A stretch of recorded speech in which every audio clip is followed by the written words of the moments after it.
Testing, testing, testing. Okay, maybe now that might work better. Hi guys. Let's kind of go start from the beginning here. Yeah, I don't think they were able to hear us for some odd reason. I had the settings had changed from the last time we had actually done a stream. So, Okay, can so you guys we're hear good us to go now? Well, let's find out from the live chat. Live chat, can you hear us now? Unless you're really good at lip reading. Mic check. By the way, do we We'll have go a little back and time cut delay? this. There we go. Oh, hey. Okay, great. They can hear us. Okay, good. Well, We were just okay. doing. We were testing to see if you could actually lip read on the outside chat. So the first time we had technical problems Tech with loves Dr. DiMattei. Now we're having technical problems on our end. So I guess it's only fair. So I think we're good to go though, right? I think we are good to go. Yes.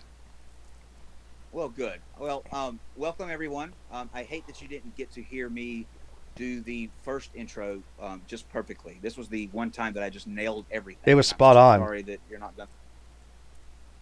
But nonetheless, I have the pleasure of introducing once again For the third time.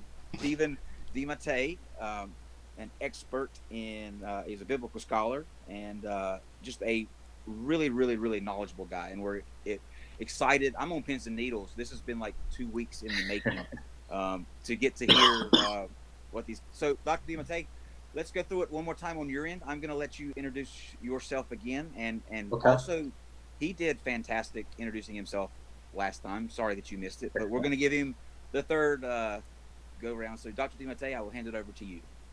Okay, great. So let me just start by saying I have a PhD in early Christianity and New Testament.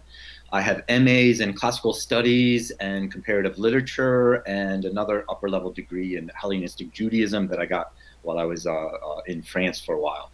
I have several articles published on New Testament authors such as Paul, whom I wrote my doctoral dissertation about, his exegetical method of the Old Testament.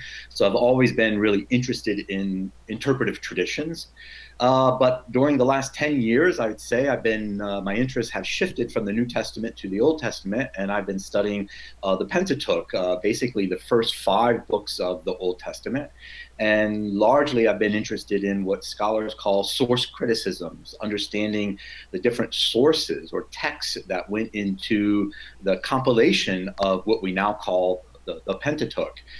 So basically, one of the things that I've been interested in lately is interjecting this scholarship into the hotly debated public topic of contradictions, because at present there is really no expert voice sort of in that dialogue, and there's a lot we actually know about the collection of texts, these ancient texts we call the Bible. So me sort of providing you guys information about contradictions might help shape this public dialogue in more specific ways. When you say contradictions, though, do you break them down like logical contradictions or Scribal contradictions or apparent contradictions? No, I don't. I have visited various atheist websites that sort of glibly list contradictions, and some of which I cringe at. So coming from this from a scholarly perspective, let me just say back up.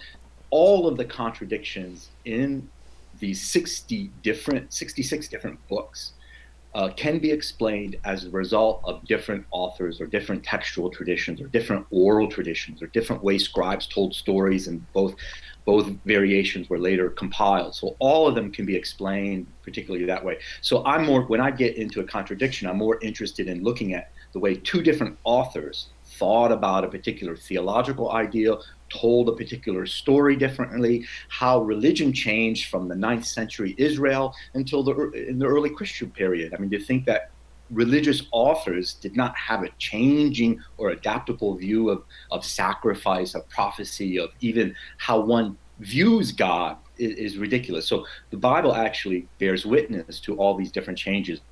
So I've prepared a couple here, Stephen. So I more or less categorize some of the contradictions as storytellers. So storytellers told stories differently depending on their geographical location, depending on the time period.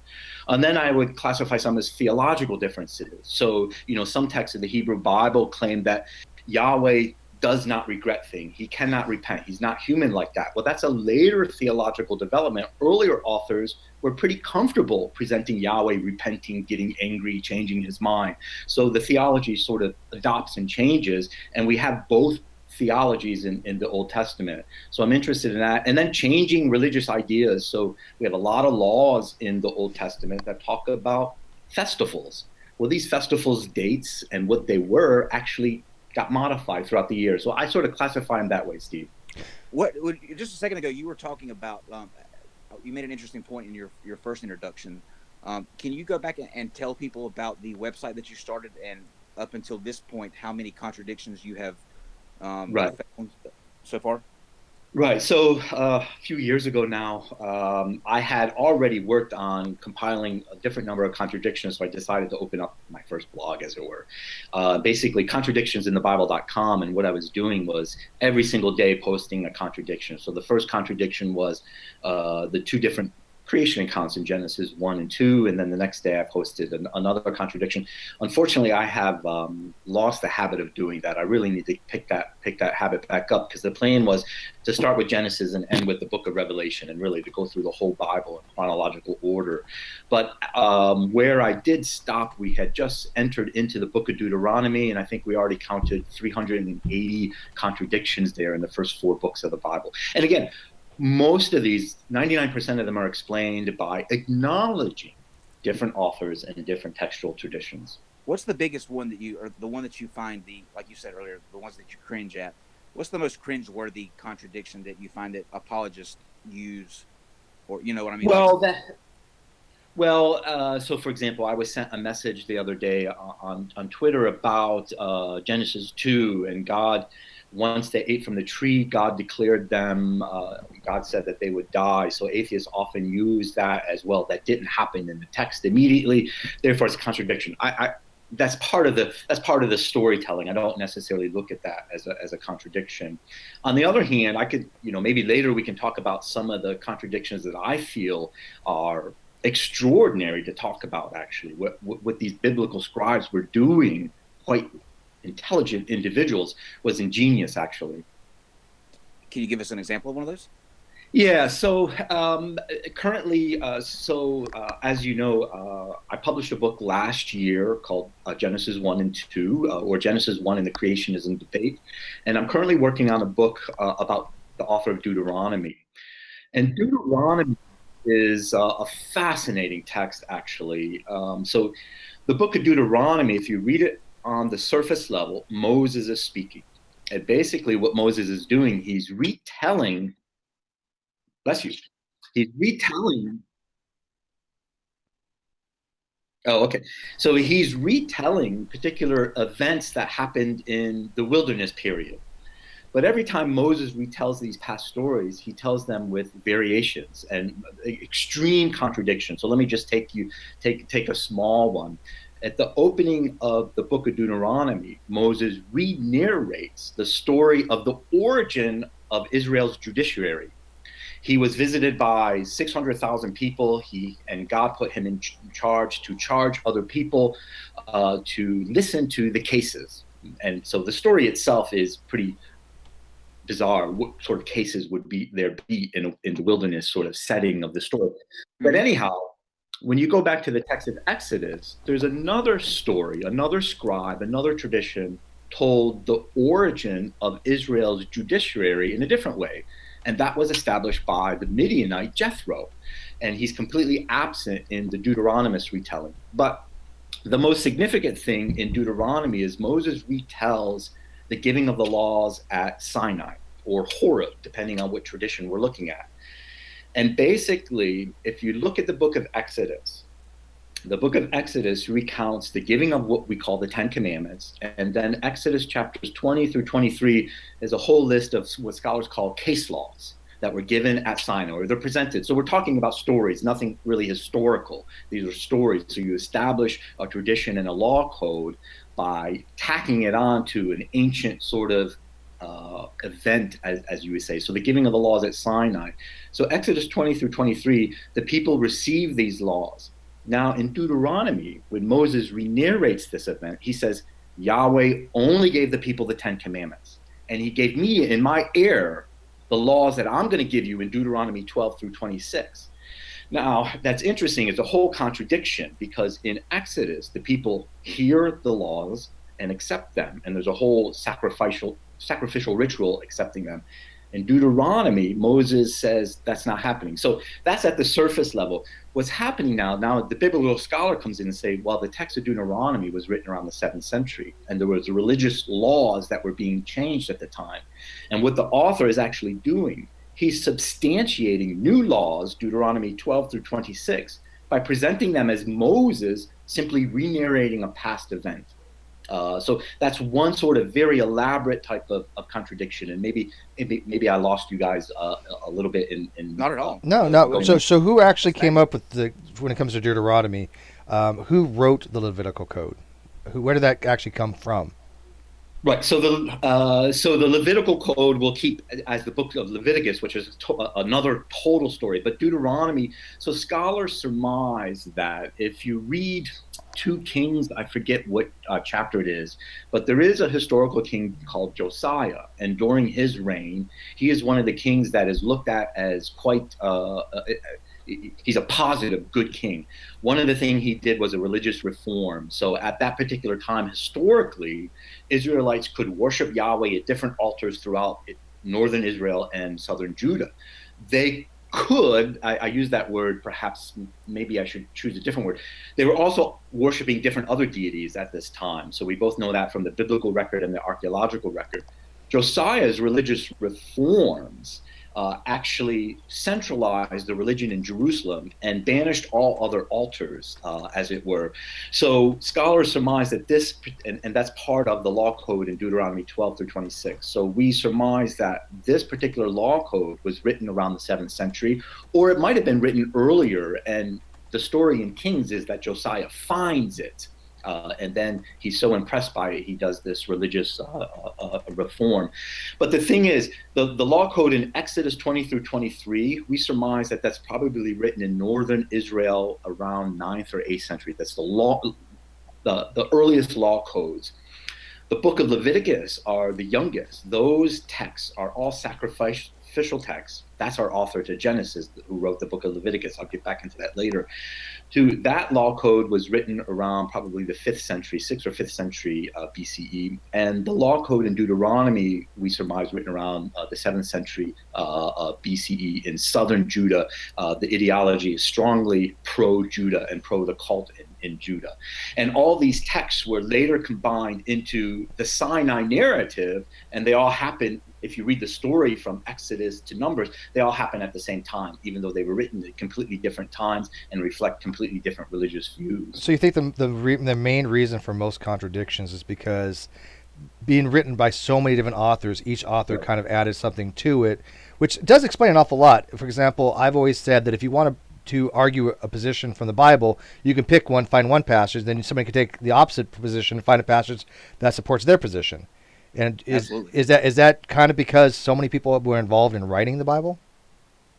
Yeah, so we have, if you estimate, so we have 66 texts, but you take a text like Exodus, where we know there was at least 3 hands into in other words, the text sort of, it's Hebrew, linguistic, style, thematic, all tell us, so these are all conclusions that scholars get from the text, tell us that 3 different traditions sort of were stitched together. And then the text goes through a long process of editing where editors freely change things. So yes, I mean, ideally we estimate maybe anywhere from 50 to 60 different authors over a time span of 1,000 years in vastly different geological, political situations and religious beliefs and worldviews. So the Bible, I love studying it because it bears witnesses to all those different changes. How's the when you talk about the editing part of it, how different is the original text from, let's say, the Bible that we're used to today? Is there a difference between? Not so much. I mean, the question is more complex. One, on the one hand, well, let me break it down different ways. So the book of Leviticus, which my last book on Genesis 1 talked about that, so I'm comfortable talking about a lot of that information. Again, based on textual evidence, we think that the text was written by an elite priestly guild that traced their lineage back to Aaron around the 5th or 6th century BCE. Kyle, I forgot your question. My apology. Oh, I was asking, in terms of editing, when Right. you said that it's go through a bunch of editing, how different, or is it any Oh, different? okay. That's where I was getting right. So this particular, so we scholars surmise that this particular textual tradition was written around the 5th or 6th period. So we don't actually have the original text that these priests wrote. What we actually have is how that text was stitched into other traditions that eventually became the Bible. So a lot of times we don't actually have the original per se. And then on the other hand, we do know, so the Septuagint was a Greek translation of the Hebrew Bible. When we look at the Greek of some of these texts, such as the book of Job, for example, there are additions in the Greek version of the book of Job. So the Greek text was translated around the 2nd century that do not exist in our own Hebrew Bible of Job. So that tells, and the Dead Sea Scrolls, although there's a lot of similarities with the manuscript from which we get our Bible from today, there are many, many variations too. So we know at a certain point, scribes and editors who copied these texts were freely changing them to suit their own agendas, their own theological beliefs. And then at some point much later, the text sort of got viewed as concretized, that nobody makes any changes. So let me give you a small example of an editorial change, Kyle. Sure. So in the book of Exodus, during the Sinai revelation, the text tells us that Yahweh descends to the mountain. Moses ascends the mountain, sees Yahweh. Actually, if you read Exodus, there's one version that says Moses, one version says Moses and Aaron, one version says Moses, Aaron, and 12 others. So those are all different traditions that sort of get compiled into Exodus chapter 24, I believe. When the Deuteronomist, so the 7th century text, has Moses re-narrate this text, scholars surmise, again, based on the study of the Hebrew, and I can offer some scholarly books for any of your viewers who are interested in this, that when the author of Deuteronomy wrote his version of the Sinai revelation, he had this older tradition in front of him, because we can see him modifying the Hebrew of the older tradition to suit his own agendas.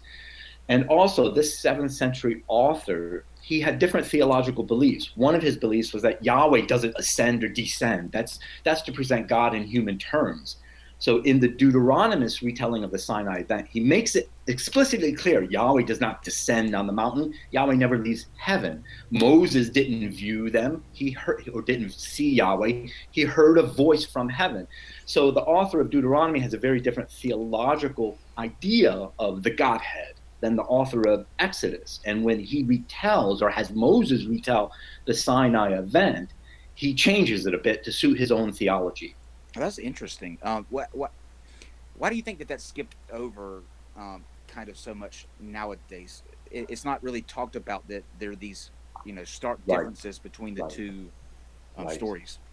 Yeah, and that's really the unfortunate situation. A lot of, I mean, there might be a variety of different reasons, Kyle. I mean, a lot of our knowledge, that is the scholarly community about this collection of ancient texts, we know quite a bit. Certainly, there's still many questions that go unanswered, but a lot of the reason is this information has just not gotten out to the public. And when you go through a local bookstore, I mean, how many scholarly books are there about the Bible? It seems like publishers and presses are more interested in subjective type of experiences and books by non-experts. So it's unfortunate that this information doesn't get out. And another reason is most Christians, this is an unfair generalization, but I'll make it anyhow. Most Christians just are not familiar with these ancient texts, nor the historical nor literary context that produced them. It's kind of taboo, you would think to approach it that way too. That may be a reason why you don't want to tread on the Holy Scripture in a way that makes it look like it could be anything but the inspired Word of God, I guess Mm-hmm. you could say. How are you approaching it? Like, are you coming at this from a theistic standpoint? let me say the question is your question needs to be modified. So let me do an analogy, and I often do this with my students as well. So let's say I was an astrophysicist, and I wanted to know what was the compositional nature of Mars, for example. So I would not draw an opinion about what Mars is made of based on my beliefs, anything subjective. As a scientist, what I would do is gather the data that we have from Mars, whatever, or the moon, the material data, and then I would pose the question, okay, what is Mars composed of? Well, the data itself leads me to this conclusion. So I use that model to explain this is what I'm doing with the Bible. I don't write books about God in a metaphysical or ontological sense. I don't write books about faith. I don't write books about religion. I write books about a concrete object, a collection of ancient texts. So basically, right. So let me get into this because you brought up the inspired word of God and things like this idea. So basically, I could say that to ask the question whether the Bible is the word of God, that's a valid question. Okay.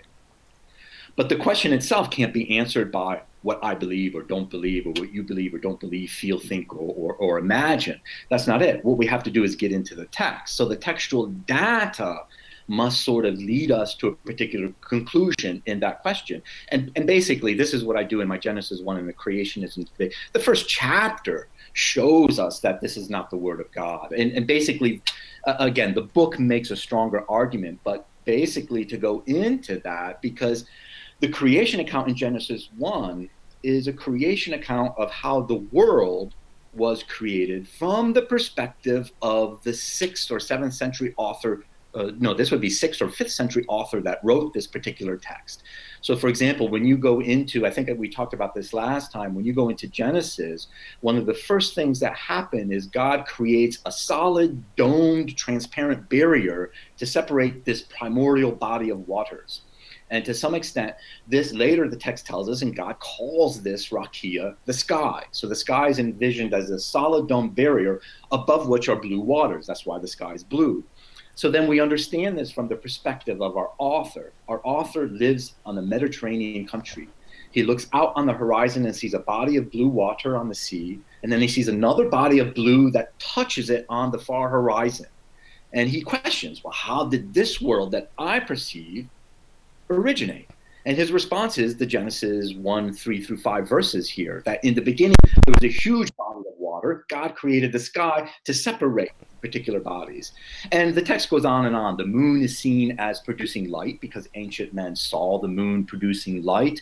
Day itself is envisioned as inherently, or should I say, light is envisioned as an inherent property of day, so it's created before the sun, a variety. So the text tells us that the creation narrative is a result of the cultural perspective that our author had. It represents how the world as he perceived it and understood it was created. So what happens when you run into apologists then, and you have two types of apologists. You have the one that'll say, yes, we agree with everything you've said, that obviously they're interpreting it from their perspective. That'd be more the old Earth and theistic evolution type. They understand that science has demonstrated the Earth does not produce, the moon does not produce its own light. They know that was all attributed to their limited understanding. And then you have the other apologist out there that just says, everything you've said is just wrong. The Bible is completely literal. How is it they look at some of the contradictions, they look at the evidence that has been multiple people writing it, and they're able to come to a completely different conclusion? Yeah, because the Genesis 1 and creationism debate, my book, the subtitle, and I particularly wrote the subtitle for my apologist brothers. The subtitle is Being Honest to the Text, being honest to the author, being honest to his beliefs. In general, Steve, a lot of Christian apologists just are not being honest to the text. And there are a variety of reasons of this. Basically, my goal is not to defame any group. My goal is to sort of create a conversation between atheists and theists, because we have an object, an ancient text, and our conclusions should draw from that.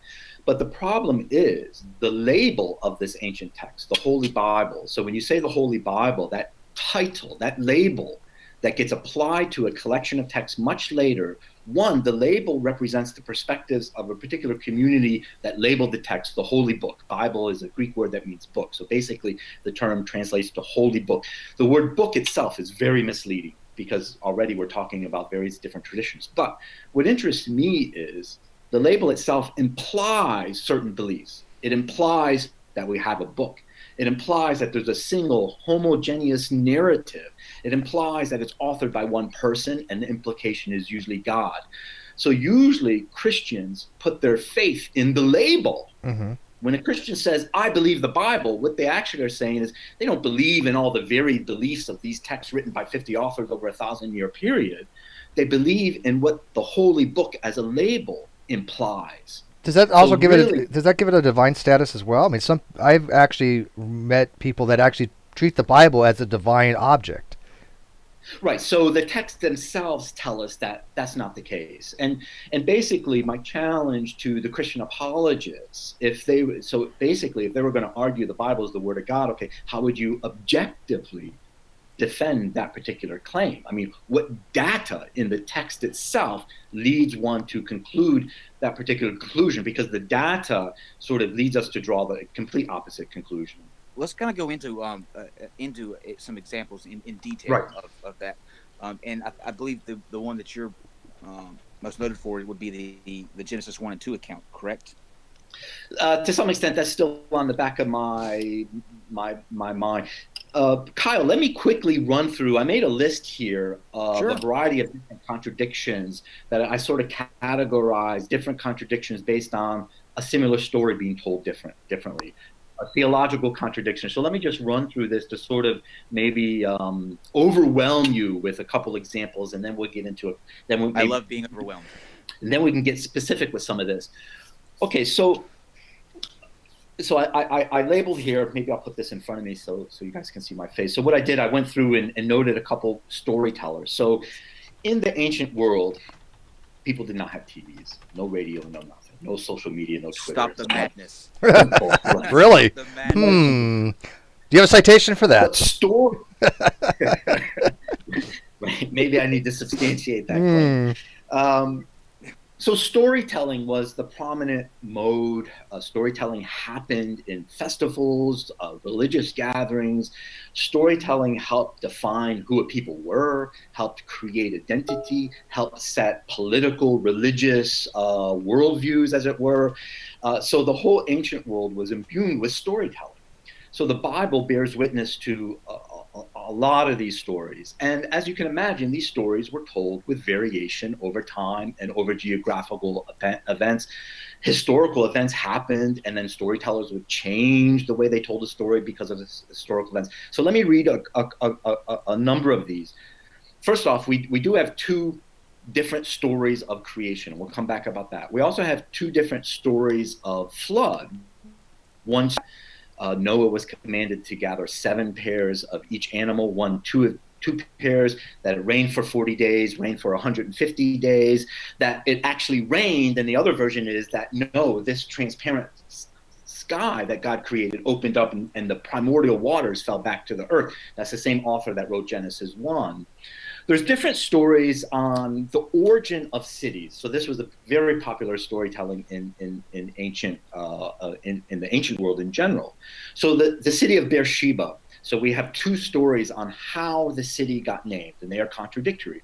We have two stories about how Meribah, where Moses apparently struck the rock, and that city was named. We have two stories about a city called Hormah. So the Hebrew word means destruction. In one story, the Israelites met the Amalekites there in a battle. The Amalekites destroyed the Israelites, and therefore they now call that place Hormah, destruction. Another story, the storyteller told it differently. The Israelites met the Amalekites. Actually, I think it was a different group, the Amorites there. The Israelites completely destroyed the Amorites. That's why this place is called Hormah, because the Israelites destroyed them. So these origin stories, the contradictions are not major or anything, but different authors told different stories. The origin of names. So there's different versions on how Ishmael, Israel get their name. The story of Hagar is told differently. How many years the Israelites spent in Egypt is a variety. The Red Sea. So let me go into this one. So the Red Sea was a story that was told differently. The crossing of the Red Sea. So we say Red Sea, but the Hebrew really means sea of reeds. But anyhow, if one carefully reads Exodus 14, paying attention to Hebrew vocabulary, stylistics, and the theme of the way Exodus 14 is shown, is discussed, one notices that there's actually two different crossing of the Red Sea story being told here that were sort of stitched together. One story, I don't have the exact verses here, but this is all on my website actually. But one story tells a story about how Yahweh, all night long, blew back the waters.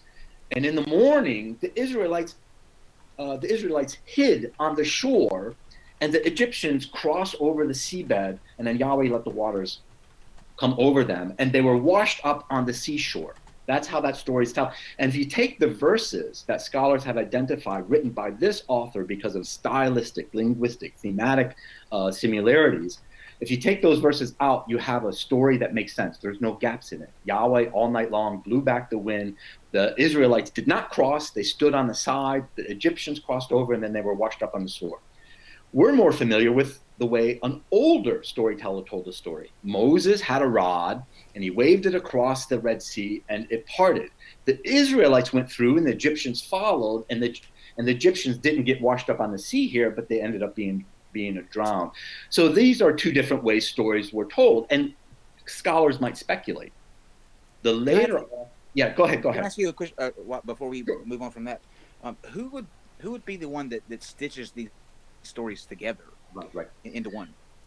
Right. So this would be a later particular editor. And again, here, Kyle, the question is more speculative for authors. For example, 100% confident there are contradictions in the Bible. The text tells me that. I have an object. But then if you were to ask, well, why did a later editor stitch together two contradictory versions of the story? Well, we have to speculate. I don't have the mind of the author here. That's more of a speculative task. One of the things that scholars have thought might have been a scribal activity. The flood story also, the two stories are stitched together as well. So this might have been a scribal activity to try to preserve two traditions without throwing away one or the other. The two creation stories, you can't stitch those together. So the editor said, okay, whole first one, whole second one. They must follow each other. Other scholars have surmised that what we call the Bible and the way we read it today as a narrative perhaps wasn't the way they read it back when they were creating these particular texts. The Bible might just have been an anthology where scribes just preserved various different versions of the story. In other words, their sole objective might have been just to collect different versions of the same story. Oh, that's interesting. And another thing, before you go on with your list of contradictions, I want to hit back to, you said that there was a version of the flood that had 7 pairs of, or 7 animals. Maybe it wasn't pairs. I have to go back to the text. Yeah, but they wanted 7 of each. Yeah, 7 of each. I think that's the way the wording was. And the other one was a pair of each animal, male and female, as it were. And when you look at the different strand, the story of the flood that tells Noah to collect 7, that particular story is an older story that ends after the flood. We rejoice and we give a sacrifice to Yahweh. So some of those animals were saved for a sacrificial right to Yahweh. And the other one, there is no sacrificial right at the end of that story. They had to fit 7 of each animal onto the boat. What do you think? Yeah, I'd have to... real quickly, what do you think of the relationship between the flood in the Bible and the deluge that was in the Epic of Gilgamesh? Do you think there's a comparison there to be said?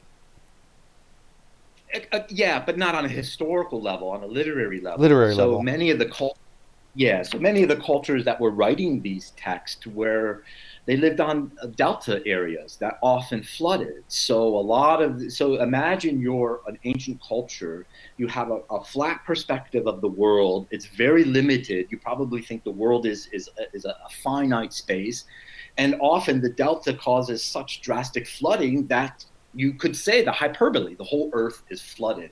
So these stories, so according to an ancient person, there was a natural element that threatened his existence daily. One of that was the uncontrollable force of water, especially if you're living on the delta.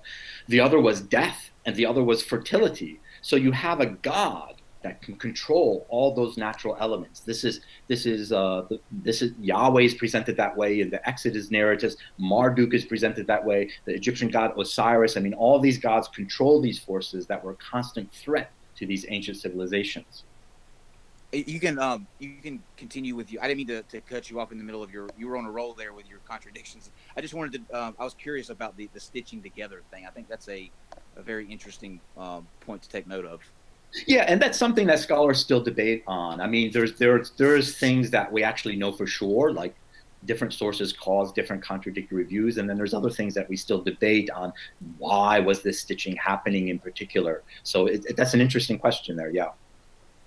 Okay. Did you have any more examples you wanted to run through? Yeah. So just more examples of the storytelling type. So here, let me go into maybe a little bit. So there's two cities in northern Israel, Penuel and Bethel, and both of these cities sort of tell the story of how God changed Jacob's name to Israel at Penuel, and then later there's another story that says God changed Jacob's name to Israel at Bethel. So basically, these two cities wanted to accredit their foundation with the patriarch Jacob. So the Bible preserves both of those. So the editors who stitched this together, Kyle, felt like he didn't want to throw one of these stories out. So he made a more fuller narrative that sort of preserved both of these stories. There's more. Let me get into some of the more theological contradictions that I like to study more, because they sort of reveal, again, as a scholar, I'm really interested in what were these authors' theologies and religious views and even views of their God Yahweh. So in the book of Genesis 4:26, and then there's a bunch of other chapters in Genesis, we hear a story where Eve evokes Yahweh by name for the first time. And then the text tells us from this time forward, the name Yahweh was invoked. So in other words, the author that told this story is telling us that the earliest generation of humans knew who Yahweh was. And then also later in Genesis 11 and 12, Abraham is presented as establishing different cultic sites throughout northern Israel. And in each site, he invokes the name of Yahweh and sets up an altar to the name of Yahweh. So we know the text tells us that Abraham specifically knew God by his name Yahweh. And there's even a story of him having lunch with Yahweh on one occasion.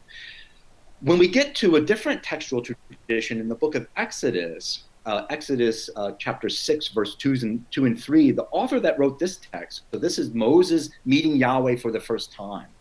And the author of this text has his Yahweh in his text tell Moses, nobody before you, Moses, knew who I was by name.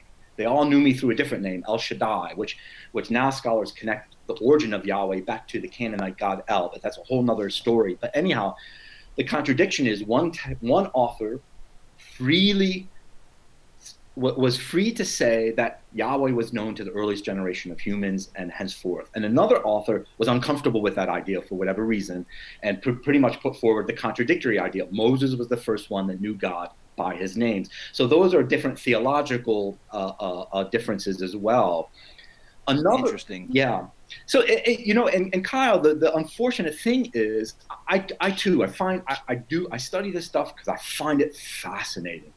But it is. The thing is, none of this information gets out to the general public, And then when I listen to an atheist and theist talk about contradictions in the Bible, I sit there and have to close my laptop, So to some extent, to elevate the conversation.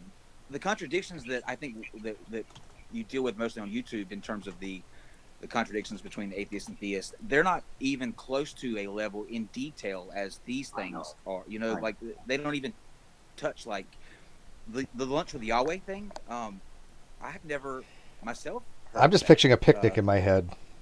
Yeah, what would they order? Well, okay. So I myself, I think it's a dinner. Yahweh and two other men come to visit Abraham. So I myself sort of made it a little parody by using the word lunch. I So, like it. But yeah, you don't deal with contradictions on in detail about that. And I wonder right, at what point, how can you just gloss over that substantial of accounts right. in one book? Right. And you know, Kyle, I mean, it really comes down to the issue. And I've wrote about this in the conclusion of my book. And again, I'm very sympathetic towards Christians and where they're coming from. I'm not there to destroy religion, destroy God, or anything like that. I'm here to destroy misbeliefs or misconceptions about a collection of ancient texts. But ultimately, when it really comes down to it, the label, the Holy Bible that we talked about earlier, that implies inerrancy, that implies divine authorship, that implies a homogeneous narrative, all of those implied beliefs in that title are more authoritative to a Christian in understanding this collection than what the texts themselves actually say, than the varied and competing beliefs of our authors. So that's and that's what I mean. As a graduate student, I was interested in interpretive traditions.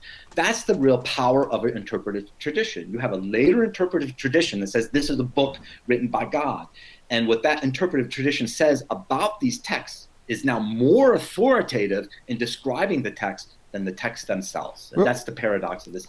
Real quickly. So the title has the power, not the text, basically. Yeah, exactly. Yeah. Real quickly, because people missed the beginning because of issues. Could you want to again kind of go over your backgrounds on this? We have a theologian that's kind of taken a different approach and wondering what your what your area of specialty is in for your PhD. Well, I wrote my PhD on Paul's Old Testament interpretation, and pretty much specifically, if this is specifically for a theologian, in the early church, there's a tradition that Paul started a particular type of interpretation of the Old Testament that was Christological is really the wrong word. The specific word is typology.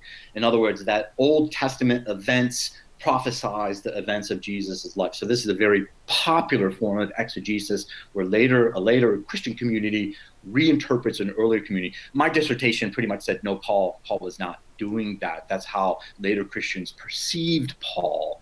But in more general, I was interested in how later New Testament authors reinterpret the Old Testament to suit or even to answer theological questions and historical concerns of their own period. Can we go into detail? We talked earlier about Genesis 1 and 2. This is something that I think is fascinating. The two, they're literally side by side, different accounts of the creation story, and how you can kind of skip over that and gloss over it, I guess, is kind of funny. But I'd like to explain the two different stories and why they're so obvious. Right. The author put them side by side. So again, my book lays out 63-page textual argument of the detail. And over here on my other computer, I've sort of noted a couple of talking points. So I'll get into that. Before I do, again, we might come back to this idea. If you have anyone approaching this collection of ancient literature and their starting point for understanding this is all the belief claims implied in the title, the Holy Bible. In other words, their starting point is this is the Word of God, this is inerrant, this is a single, homogeneous, non-contradictory narrative. If that's their starting point, then they already start, Kyle, from somewhere else. They start from an exterior interpretive vantage point, and they're not starting with the text themselves. They're biased. They're going to be biased. Right. So that's the initial problem right off the way. So then the reading of the text is going to be a reading that's going to confirm these exterior belief claims that the particular reader has. So to some extent, I've had to encourage my Christian readers to realize that all these later belief claims The text is written by God. It's inerrant. It's a homogeneous single narrative that leads to Christ coming back in the end days, is actually a fabrication, if we will. It's really an interpretive tradition developed by a later reading community who had to answer their own issues and theological concerns. So doing that. So we have to set all of that aside and sort of get into the ancient text itself. So what did the author of Genesis 1 believe? And then I'm more interested in why he believed what he did.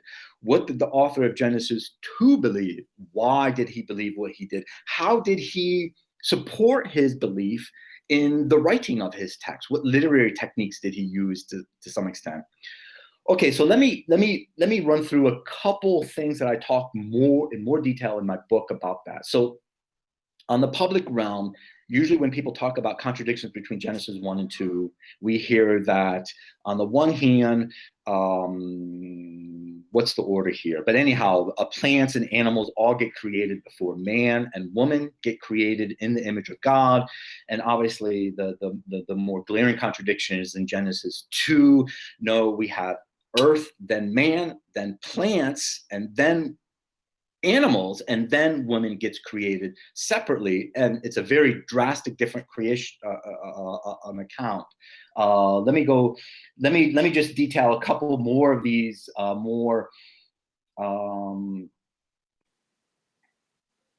Right. Genesis 1 lays out a calendar system, and I'll talk about why the author does that. It's a 7-day count, but what the author is doing, he's creating a calendar. And basically he's saying, boom, this calendar was created by the creator God, and it's embedded in the creation. So everything has a specific day. Genesis 2 starts off with, on the same day God made earth and sky, he also created plants, animals, and woman. Now, that didn't happen in Genesis 1. So then your apologist comes along and tries to brush these claims off. So the apologist is not interested in saying, why did this particular author, well, the apologist probably doesn't even know there's a different author here, but why does this text sort of express a different idea? That is the answer of a child coming into the text, an empty slate. We don't have any a priori assumptions about the text. And so basically, the apologist will try to respond this on two different ways that deny what Genesis 1 was doing, or the author of Genesis 1. So on the one hand, you can't understand, so this is Genesis 2, verse 4. You can't understand this literally. On the same day God created earth and sky, he created man, plants, and animals, having just read Genesis 1. That didn't happen. So then the apologists will say, okay, we must interpret this figuratively. And there also, you deny what Genesis 1 was creating. If you read Genesis 1, the author is adamant about setting up specific days where events happen. I mean, the whole daytime is adamant. It's specific. There's a rhetorical device of repetition happen. To say that the same author later uses the term figuratively is just defaming this particular author. So that's another contradiction. In Genesis 1, the earth, in Genesis verse 9-10, when God creates earth, it emerges from the primordial waters that have been made into seas and oceans. So the text says, and let the earth appear, as it were, or be visible. So earth, as life-sustaining substance earth, emerges up from the waters below, and it's completely fecund. In other words, it's fertile. I mean, it has water all around it. In Genesis 2, the earth at creation is very different. It's barren. There is no man to till it, and there is no water source to give it water. So the image of earth is radically different. Right. In the first creation account, man and women is created in the image of God. And I'll talk about why our authors sort of presented it that way. In the second creation account, the author is making a more elaborate theological and what scholars call ideological claim. So if you read the second account, the Hebrew word for man is Adam, and the Hebrew word for ground or earth is Adamah. Only in the second account, I'll be more specific. So basically, we have a creation account. So our second, Genesis 2 tells us, the Hebrew tells us, Yahweh, the verb used is fashioned, formed, molded from the Adamah, Adam. So it's an interesting story. So now we're here with a culture. So basically, Kyle, Steve, listeners, imagine you're living in a culture where the livelihood of most of the men, if you're uneducated, is agriculture. So we have an agricultural community. This storyteller is writing a story that explains why man life is bound to the earth. Basically, because in the beginning, God Yahweh molded Adam from the Adamah. So in Hebrew, it's a story that tells us not only what man is made of, the substance, earth, but also linguistically, my name, Adam, is the same as the earth, Adamah. So this sort of defines man in an intrinsic relationship with the earth. Now, what happens later in this story, just to go through this, now man is alone, and God scratches his head and says, so I'm dramatizing a little bit of the story to bring some humor in. Man says, okay, man needs a companion or a life partner or a helper is actually what the Hebrew text says. God says, I will fashion animals, the same verb, yatsar, it means to fashion, mold, from the Adamah and bring them to Adam so that he can find a corresponding helper for him. So this is an interesting text, actually, if you look at it. Again, it's all fascinating what these authors are doing. It really is. So man is created from the substance earth, Adamah. God now creates a bunch of animals from the same substance, Adamah, and brings them forward to man. And he's supposed to sort of identify the same essence in one of the animals and have a lifetime partner.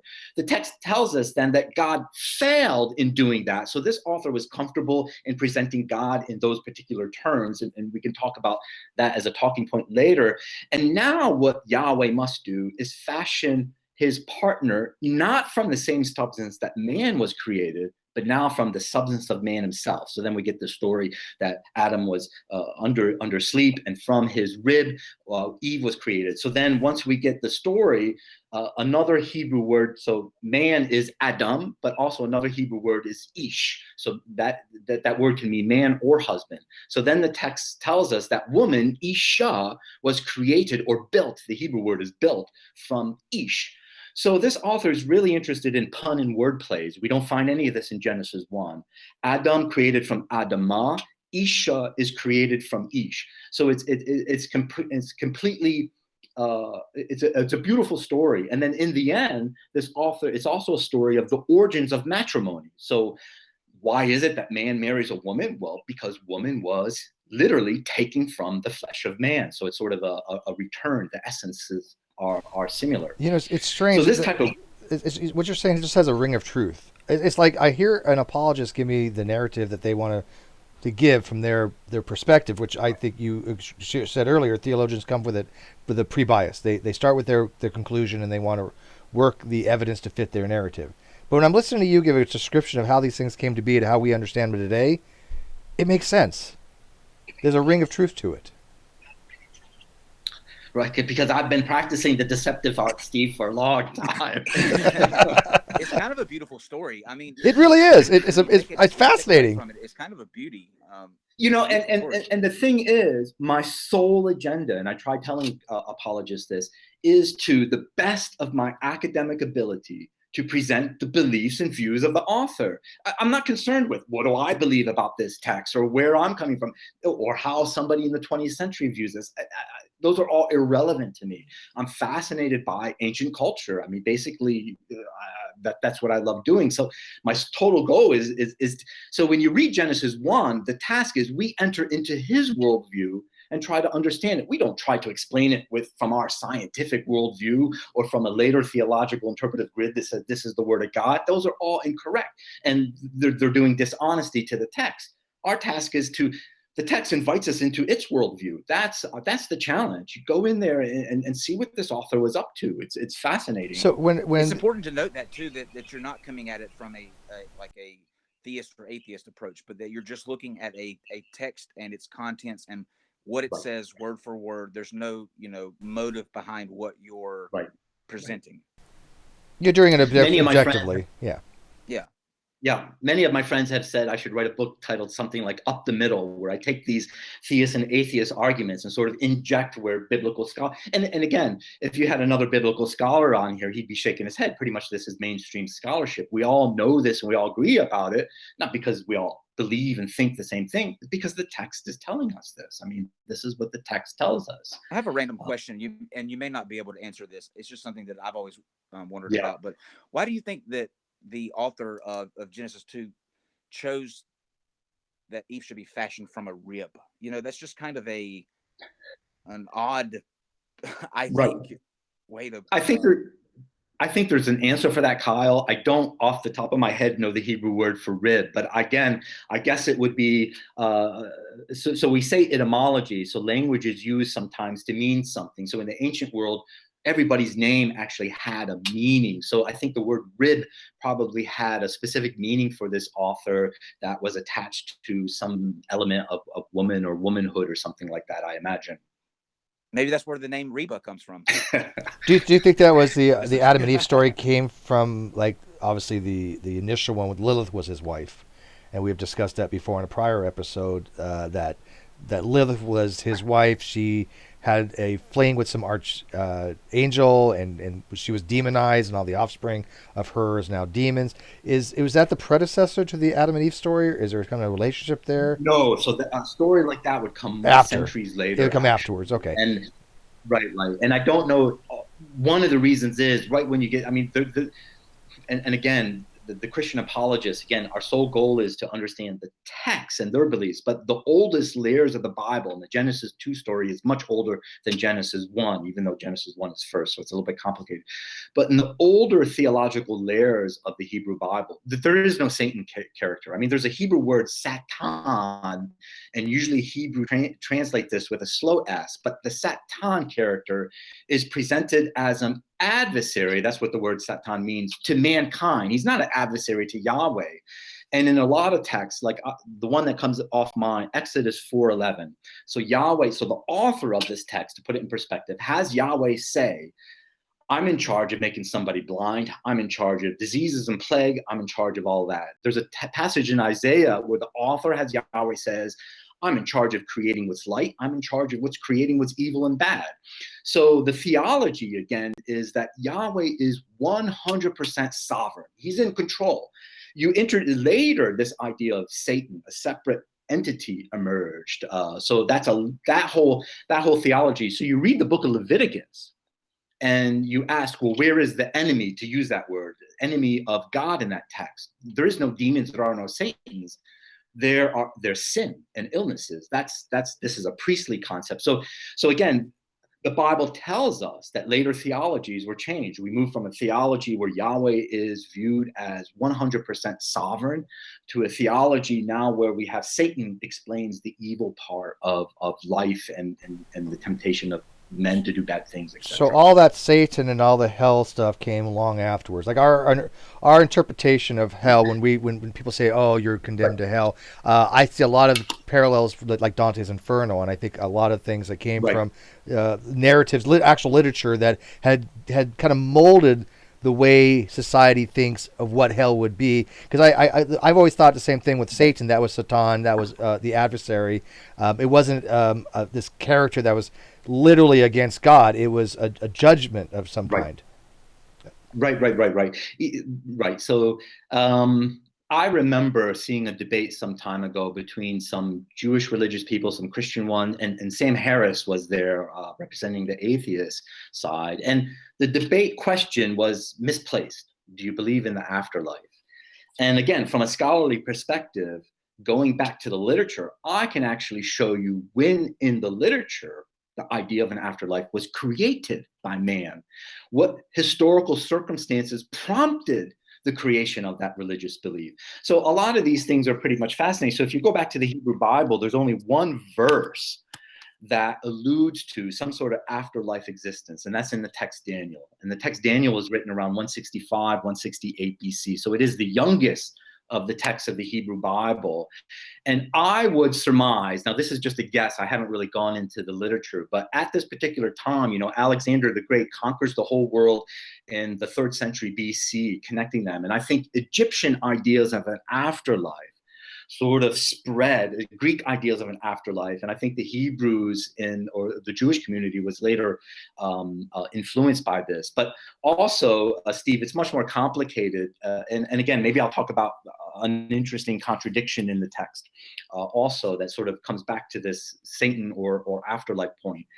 If you read the book of Deuteronomy, in the book of Deuteronomy, there's a theology of the land. So in the ancient world, the worst thing that could happen to your people. So imagine Israel is just a small country. They have superpower Egypt here on the bottom and Babylon and Mesopotamia up here. And a lot of times Israel was just a tromping ground when these two forces went to war. Where was I going with this? Sometimes I lose track of my particular thought. Happens to me every day. Yeah, it's a lot. Right. It's a lot. It's so much information to get compiled down into a small amount of time. We've all been there. Trust me. It's so much information. Right. Is impressive. So the book of Deuteronomy. So let's talk about how the book of Deuteronomy presents salvation. So from the perspective of the author of Deuteronomy, from the perspective of the God of Deuteronomy, there is no afterlife. I mean, there's an afterlife. Souls go to what the Hebrew Bible calls Sheol, but there is no heaven or hell concept. But the worst punishment, this gets back to my geography, the worst punishment for people was loss of a land, to have another superpower come in and take your land away. So basically, when you read through the law book of Deuteronomy, there's a refrain that repeats all the time. And if you don't follow these laws, that is Deuteronomy 12 through 26, Yahweh will have a superpower come and take your land. All through that. If you don't follow these laws, your land will be taken away from you and you'll come into exile. Now, a lot of scholars, we think this text was actually written after that actually happened to the northern kingdom. So in the south, they're writing a text, hey, let's not have this happen to us. But in any case, so salvation is viewed as immediate death in this world or immediate loss of land. So basically, you're saving yourself from death, or you're saving yourself from being taken over by a more superior, the Assyrians. The time period here is the Assyrians or the Israelites. Later, when we get into the Hellenistic area, the book of Daniel, as well as the book of Maccabees, introduces an interesting phenomenon, martyrdom. So what's actually happening during this time, after Alexander's empire sort of started collapsing on him, there was a king or several kings from Seleucid. This is a branch empire from the old Assyrians, came in and they took charge of Israel. And one of the things that they said is, okay, no more Jews are going to start practicing the Torah. We're going to ban Torah worship. One of the Seleucid kings, his name Epiphanes IV, puts a statue of himself in the guise of Zeus in the temple in Jerusalem. He's in charge now. Okay, so basically the old theology in Deuteronomy says, the theology in the book of Deuteronomy says, if something evil is happening to me, if my land is being taken away, if I'm suffering from illness, it's because I have not followed Yahweh's laws. So it's sort of empirical theology. Are you a sinner or not? Well, that depends. If you have no land, if your wife has been taken away from you, if you're ill, yes, you're a sinner. It's a very rudimentary and basic theology based on empirical evidence. So once we get to a later period, authors realize that theology doesn't work anymore. Now, during a foreign monarch, the Jews are suffering. So the Torah, following the Torah has become illegal, but many Jews are willing to be obedient to Yahweh and the Torah, and they're being martyred. They're being killed to death. So now basically we have a situation where we have loyal Jews, but they're suffering. The old theology says they're suffering because they're sinned and they don't follow the law. So now we need to create a different theology that accounts for this suffering. There's various different ways to do it. These people are suffering for sins of their fathers, but another way is these people are loyal Jews following Yahweh's laws, and they're suffering for some mysterious reason. So this gets chalked up as a theological thing that humans can't explain. But they will be vindicated now, not in this life, but an afterlife. So now we have this idea. So even in the book of Revelation, the whole idea of an afterlife is vindicating those Christians that didn't deny Christ when they were brought in front of the Roman emperors. So this whole one of the impetuses, I might say, of creating an afterlife was to vindicate those who were loyal to Yahweh, but who lived a life that looked like they were sinners. In other words, according to the old theology, they didn't have any land, they were suffering, etc., etc. So a lot of these ideas, yeah, I mean, it's all fascinating. And my naive, I might say naive, my naive hope is that if we disseminate more of this knowledge to the public, I think I'm hoping that theists and atheists can sit down and have a conversation about the text. I mean, theists and atheists can have different subjective beliefs. Like Kyle, I have nothing against somebody says, I believe in God. That's great. But if you're going to sit here and tell me you believe in the God of the text of Leviticus, I'm going to say, no, you don't. And here's why. Because this text is presenting God as there's an eternal covenant. There's an eternal circumcision is a covenant. Sabbath is an eternal covenant. And there's that's just a few. So what you're doing though is you're I have long since said that you can't make sense of the Bible, but I think what you're actually doing is based on how it is written, you're actually making sense of why this says this and why this contradicts this.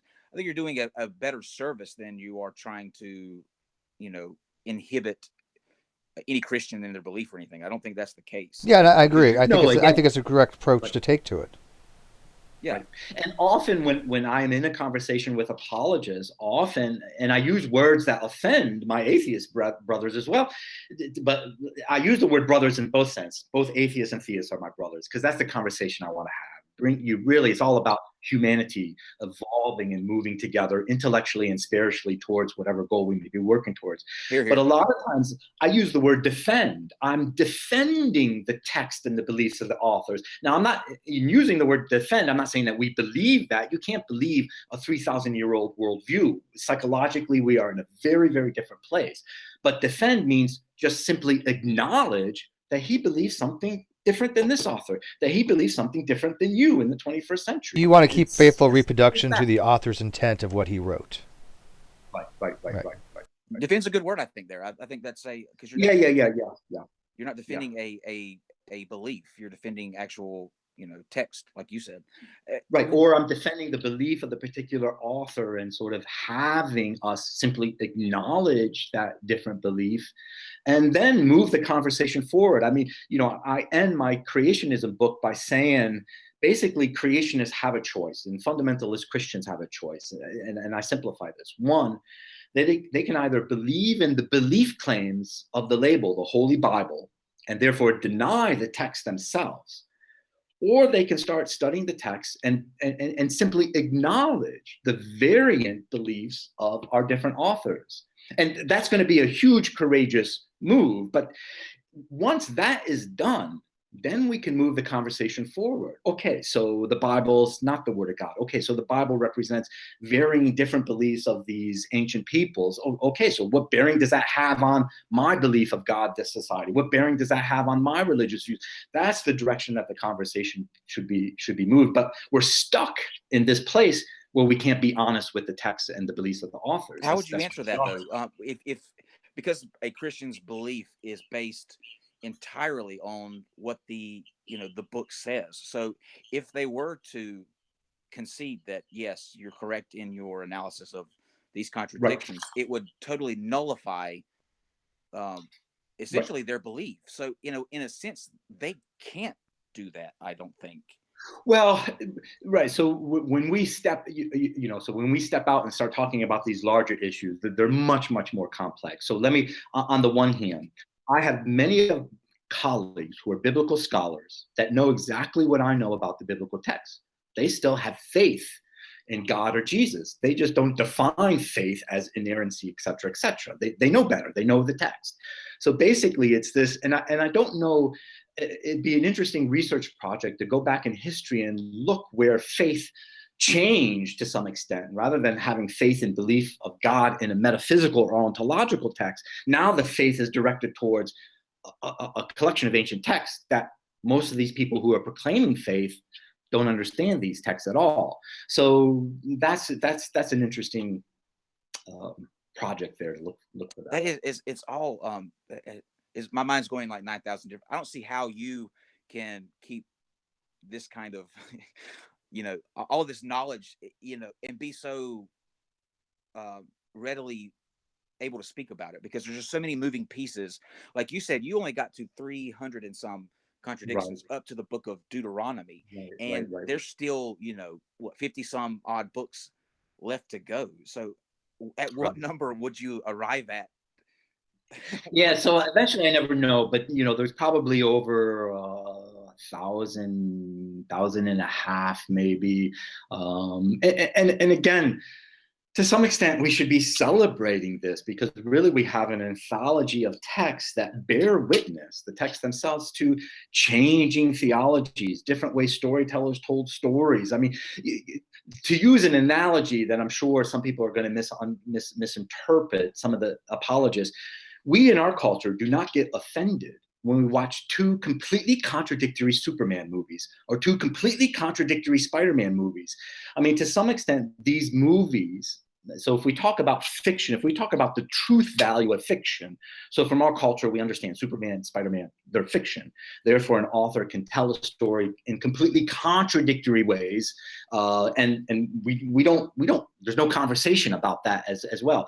But to some extent, these fictions have a truth value. They represent perhaps our ideology, America's psychology. I mean, we're stuck in this good versus evil type of myth that we sort of perpetuate. And obviously, we are the saviors of this world, stuff. But my point is, in antiquity, this is an analogy to say in antiquity, these stories were also like our Spider-Man and Superman. These stories were also told with variation in That's Greek brilliant. culture, in Assyrian culture, in Hindu culture. All these cultures were storyteller cultures that variously retold these stories. There was no problem with any of that. I mean, a scribe was, I might say, was obliged to change the details of a story to answer a particular historical concern of his own time period.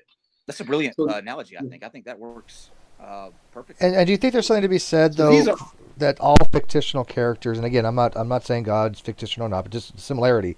And if we do right. allow for fictional truth statements to be true or false, let's assume for that. But do you think that because all things we know about a fictional character has been given to by man. Man has said this is the conditions we want this character to have. These are the abilities we want this character to have. We've never discovered anything about Superman. We've never discovered anything about Spider-Man. Right. It's always been told to us through narrative. Is there similarity there with God? Because we've obviously never discovered anything about God that we can say God had this property. We've attributed properties to God, and if you have that many people writing that many Right. things about Him, Right. all these different authors, are they individually attributing something to God? Is there something to be said that there's a fictional relationship Right. between all those things, Right. those So characters? those are really good questions, and obviously I don't have the answer all of them. But sometimes I like to separate what might be, for example, we can talk about God in what I would call a metaphysical or ontological sense of a being existing somewhere out there, whatever out there means. So completely divorced from this text that we're talking about. And at the moment, I believe, but again, scientists would have to step in. This is a conversation for scientists, but I believe this is a epistemological problem. We as human beings do not know whether there is or is not God in a metaphysical, ontological sense. Or maybe a scientist wants to step in and say, no, we do know, See, I or would say it's a elaborate. I'll let philosophical problem, not a science science on that. problem. I don't think science would even be But able on to the other address that, hand, would they? huh? Science, I don't know if science could even be able to address that. I mean, obviously, if it's an ontological, Right, it right, would it'd be right, right, right, philosophical right. or metaphysical. Yeah. Right. But usually we don't do that. Usually when a Christian says I believe in God, he believes he again, let me say this in rather stronger language. He falsely identifies the character in a text with an ontological God out there. So that's actually that's a false connection You think there's a that the reader disconnect there? himself is making. You think that if there is an Oh, odd, there's a huge okay, disconnect. We're okay. talking about so when Richard Friedman plays God in a movie, is there a connection between him and God in an ontological sense? Good question. I mean, we're talking. So basically, and my readers misunderstand too. Whenever I do talk about God, I'm talking how a specific author understood his God, and that may be dramatically different than the way a 21st century understands God. Dramatically different. Yeah, I definitely see your approach is definitely from the literature and not from the ontological aspect of God. Huge distinction there. So let me go back into a couple other contradictions that I find are interesting. While you do that, Dr. DiMattei, let me say this. If Yeah. you don't mind, do you mind taking a couple questions towards the end from some people who are in the live chat? Not at all. That sounds great. So let's go ahead and if you have any questions, get those together, and we'll take those while Dr. DiMattei goes through a couple more examples of some contradictions. So just want to put that out there. Sorry to interrupt you. Okay, that sounds great. Because the more people we get involved in a conversation, I think, again, I naively think we can make some progress. Agreed. Am I ready? Yeah, go ahead. Just you were saying you had some more contradictions that you wanted to. Yeah. So let me paint the backdrop. So we know, again, from the texts themselves, that there were different priestly clans that were rivals, that actually fought for the title of being priests of Yahweh. So if you read the book of Leviticus, the text itself tells us that book was written by an elite, highly educated priestly group that traced their lineage back to Aaron. Now, Aaron was one of 3 sons of Levi. I think there's 3. There might be 4. I forget. But one of 3 sons of Levi. But in this text, he has Yahweh say repeatedly that the only people that can be priests are descendants of Aaron. So not Levites in general, descendants of Aaron. And the text also, so this same author also wrote various different texts in Numbers. And if later readers want to know how scholars know this, I can tell them. But in Numbers, there's a passage from the same author that says the Levites are demoted to just helping the Aaronites. They cannot officiate over a sacrifice. They cannot eat tithes. They cannot eat sacrificial meat. They cannot burn incense.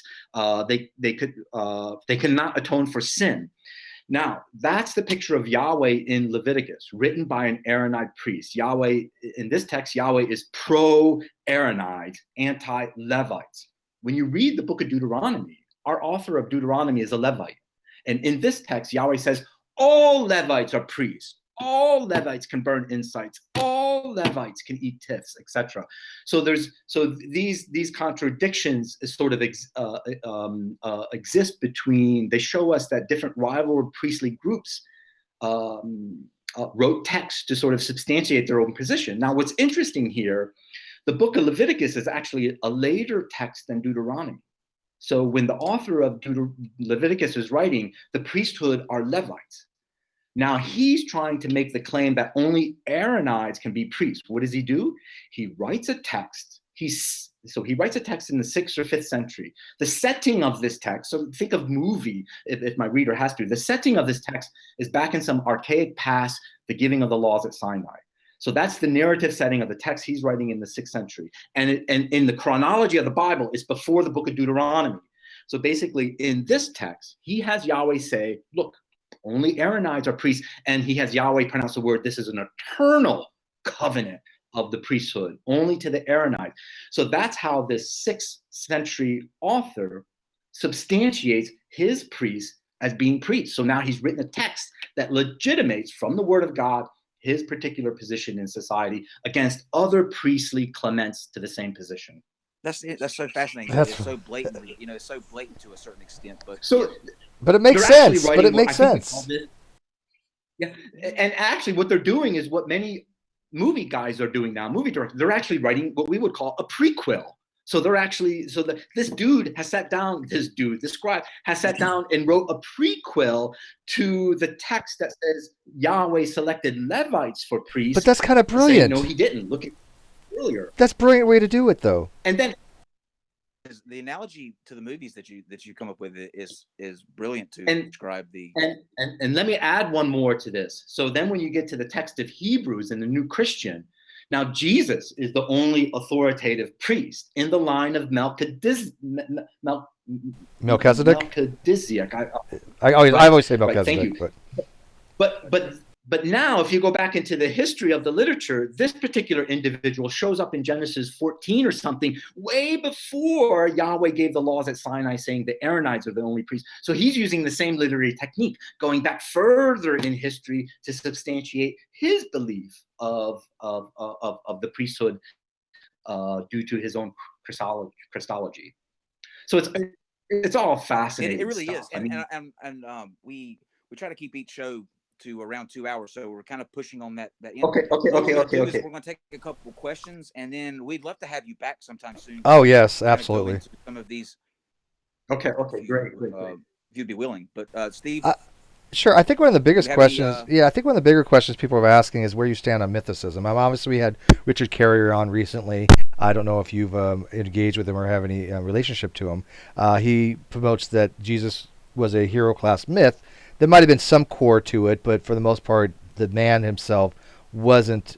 He didn't exist for the most part. Do you subscribe to mythicism, or do you look at the narrative and say there probably was somebody? No, and so it's interesting. Most biblical scholars would have my back here, and I think Bart Ehrman has written a book to the lay people saying that. So there's a variety of issues that I think get complicated, and to some extent, atheists are sort of weakening their position by presenting arguments like this. On the one hand, Steve, we have a culture where 99% of the people that lived 3,000 years ago, you can't Google them. We don't know anything about them. So it would not be anything significant if there was a character that existed and he was never mentioned by a historian. That happens to 99% of the people. Another issue, and I think this is the main issue of confusion. Now, most biblical scholars, and there is some debate on this, so to be honest, but most biblical scholars are comfortable saying the portrait of Jesus in the Gospels is a literary or theological creation. That I'm comfortable, so I subscribe to this. I'm comfortable saying that Jesus exists historically. Can I pinpoint him down by a historian or something? No. This is just the problem of ancient history in general. I can't do that with 99% of the people.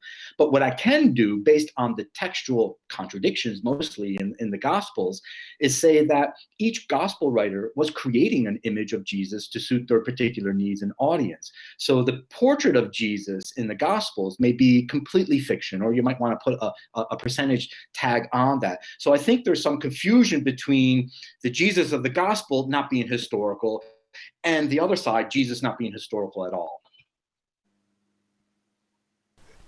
I definitely kind of agree. Yeah, I did, and I stand for kind of that position as well. I don't think it's really of critical importance how much if there was a person that existed went by that name, as opposed to what story was narrated about him well after the fact by multiple different authors. Because I find that to be a lot more of interest to me, whether he existed or not. But of course, the existence of Jesus as a man is obviously a prerequisite for the Christian faith, and if that man did not exist, then obviously Christianity fails as a whole, right? So there is that to be said from Stephen, there. You're breaking up a little bit there. Yeah, Steve, your mic's breaking up. I'll refresh the hangout. Let me ask this question while we wait on him to refresh. Are there you hear accounts in similar religions, going back to Egypt and like horse nose? Are there any earlier versions of the versions that we get Bible, like in the Old Testament? Are there any that are kind of similar or existed prior to the Bible itself? Again, this is scholarship that I haven't been close to in a while, but the theme of Jesus in the tomb for 3 days is certainly a theme that you find in the Old Testament as well as other cultures. The moon disappears for 3 days, so this idea of a 3-day absence or something, or 3 day, just the number 3 becomes significant there. So that's certainly something that has predecessors to it as well. But really, maybe what we might do, Kyle, is table the whole Christian conversation and Jesus for another conversation. I think a good thing, because I know myself, I have written down on my notebook several questions while we've been going along. So this is a good stopping point, I think, and we can I can get these questions together in a more right. And also, audience, if you will, too,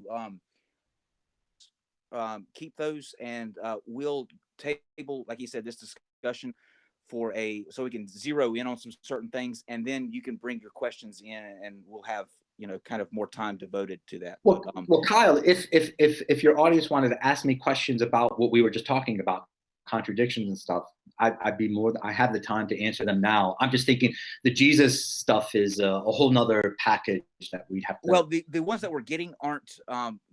They're more towards the Christian, the okay, Jesus okay, I aspect. see. Okay. Towards, and we got to end this in a few minutes. Okay. We appreciate. This was absolutely fascinating. It's the fastest 2 hours that I think we've had on this show. I think that this is something that we could talk about probably for 4 or 5 more hours continuously. But yeah. I was listening intently. I was loving this. This is so fascinating to me. It is fascinating. So we're gonna have you back on at your early, as soon as you can. Okay, I will keep in contact with you, and again, thank you guys for giving me the opportunity to air this out. I mean, the more scholarship and knowledge of these texts that we can air out in the public, I mean, all the better. And your bio information I have in the video description. I have multiple links to multiple things that you've out there. So anything else you want to add, just let us know. We'll put the link in. But please check out his bio. Check out your book. Go ahead and talk about your book real quick. And tell everybody where they can go to get your book and check out more about you. Okay, that sounds great. Thank you guys much. Go ahead and let them know where they can find you, your website and all that. Well, my website is at contradictionsinthebible.com. I promise I'll try to get that going again. It's been several months since I've posted a post there. I actually have all the contradictions in Deuteronomy because I'm in the process of writing that book. So it's just a matter of me getting back there. So they can find me there at Amazon.com for my book as well. Awesome. Well, Dr. DiMattei, we appreciate you one more time coming out with us. Next time, we look forward to having an in-depth discussion, and this was fantastic. So thank you again. Yep. Thank you guys. Thank you for having me. And thanks for watching all. And guys, thank you for watching, and we'll catch you tomorrow at 8 o'clock.